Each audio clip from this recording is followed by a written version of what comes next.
سورہ اخلاص مکی ہے، ہجرت سے پہلے اس کا نزول ہوا، اس میں 4 آیتیں ہیں۔ سورہ اخلاص کی فضیلت میں یہ آتا ہے کہ نبی اکرم صلی اللہ علیہ وآلہ وسلم کے سامنے ایک شخص کو لایا گیا جو اکثر سورہ اخلاص کی تلاوت کرتے ہیں۔ آقا دو جہاں صلی اللہ علیہ وآلہ وسلم نے فرمایا کہ تم اکثر سورہ اخلاص کی تلاوت کیوں کرتے ہو؟ تو انہوں نے کہا یا رسول اللہ صلی اللہ علیہ وسلم مجھے اس سورت سے محبت ہے۔ آپ نے فرمایا تو سن لے، اللہ کو بھی تجھ سے محبت ہے، اور اس سورت سے محبت کی وجہ سے اللہ نے تجھے جنت عطا فرمائی۔ یہ وہ سورہ مبارکہ ہے۔ ایک دن نبی اکرم صلی اللہ علیہ وآلہ وسلم نے فرمایا اے صحابہ میں آج تمہارے سامنے تہائی قرآن پڑھوں گا۔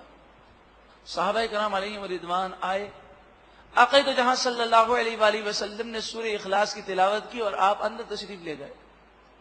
صحابہ کرام سوچنے لگے کہ آپ نے تو فرمایا تھا میں تہائی قرآن پڑھوں گا، یعنی قرآن کا تیسرا حصہ، اور صرف سورہ اخلاص پڑھی۔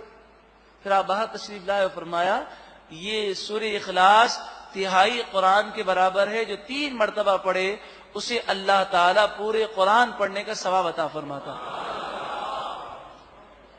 نبی اکرم صلی اللہ علیہ وآلہ وسلم جب رات کو آرام فرماتے تو سورہ اخلاص پڑھتے، سورہ فلق اور سورہ ناس، ان تینوں سورتوں کو آپ ایک ایک مرتبہ پڑھتے بسم اللہ شریف کے ساتھ، اور پھر اپنے ہاتھوں پر دم کرتے، اور سب سے پہلے یہ ہاتھ اپنے سر پر پھیرتے، پھر اپنے چہرے پر، پھر اپنے جسم کے اگلے حصے پر، پھر پچھلے حصے پر، پھر دوبارہ ایک ایک مرتبہ سورہ اخلاص، سورہ فلق اور سورہ ناس آپ پڑھتے۔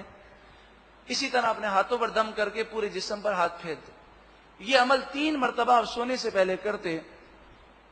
علماء بیان فرماتے ہیں جو سونے سے پہلے یہ عمل کرے گا ہر قسم کی بیماریوں سے، جادو ٹونے، نظر بد، آسیب سے اور آفتوں سے، بلاؤں سے انشاءاللہ محفوظ رہے گا۔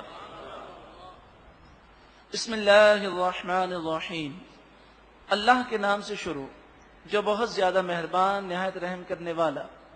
قل، اے محبوب آپ فرمائیے، هو اللہ احد، وہ اللہ ایک ہے۔ اس سورہ مبارکہ کا شان نزول یہ ہے کہ کافروں نے کہا کہ اللہ کیسا ہے، سونے کا ہے کہ پتھر کا ہے، چاندی کا ہے کہ مٹی کا ہے۔